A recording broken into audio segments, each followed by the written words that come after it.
the kind of love that I have for David is,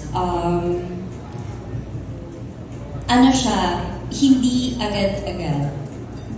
Pero nung na-reach na namin yung level of friendship na kailangan namin to make the partnership work, the love I have for David is more like, feeling ko mas nagiging taga-guide, ganyan, yung taga-support, hype man ba tawag dun? Na-experience ko yun na nag-Canada kami, nag-Sparkle Tour kami sa Canada, na parang I really went out of my way to support him on stage. As we all know na medyo mahiyain ng ating Ginoo. So, yun, I think it's more of that. It's more of showing my support sa kanya sa abot ng makakaya ko pag magkasama kami para mas mag-work yung love team namin. And David?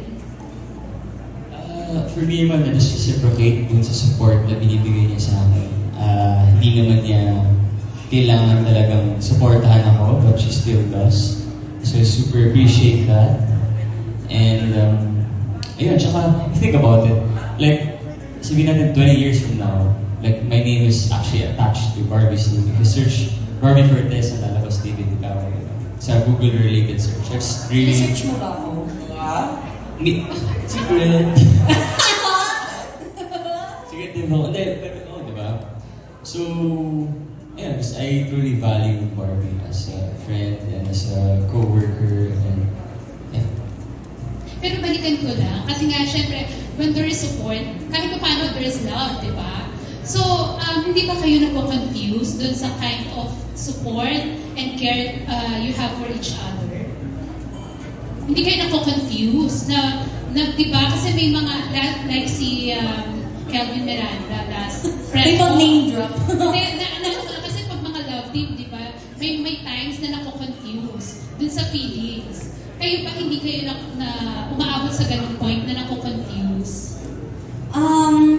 Siguro, one of the things I'm thankful for na nakapasok ulit ako sa love team is I got paired in a love team at this age, sa edad ko. Kasi syempre, nag-mature na rin naman ako as an actress and this is not the first time na may naka-love team ako. So, over the years, natutunan ko na ako paano magtrabaho sa isang love team para hindi, like, hindi maging confusing. Pero I totally understand po where you're coming from. Talaga nga namang makaka-confuse siya, hindi ba? Para sa mga bagong artista na biglang kilig-kilig agad, diba? Tapos magiging love team. Siguro ipagpapasalamat ko na rin na marami na rin akong naging love team before. Kaya medyo na-train ako, kumbaga, na talagang work tayo. Parang na-separate mo na. Yes. At saka, I'm always blessed with good people to work with. Fortunately, I'm really grateful for that. Si David kasi yung tipo ng love team na he doesn't really take advantage of me. Alam mo yun, yung parang just to make the love team work, parang liligawan ka, yung ganon, para lang sa image, para lang may ma-issue kayo na, ay, wala siyang ganon. Napaka-totoong tao niya, napaka-genuine. Yung care niya para sa akin, alam mong hindi naman siya flirting. Talagang sincere lang talaga siya towards me.